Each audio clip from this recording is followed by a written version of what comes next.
நாங்கள் எல்லாரும் பாசத்தோடு கூப்பிட்டுக்கிட்டு இருந்த கேப்டன் விஜயகாந்த் சார் இன்னைக்கு நம்ம கூட இல்லைன்ற செய்தி வந்திருக்கு.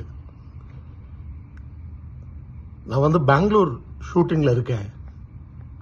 ஆனால் என் மனசெல்லாம் அங்கே தான் இருக்கு. ஏன்னா என் வாழ்க்கையில் ஒவ்வொரு நடிகருக்கும் அவங்களுடைய வளர்ச்சிக்குன்னு சொல்லி சில பேர் இருப்பாங்க. என்னுடைய வளர்ச்சிக்கு விஜயகாந்த் சார் இருந்தார்.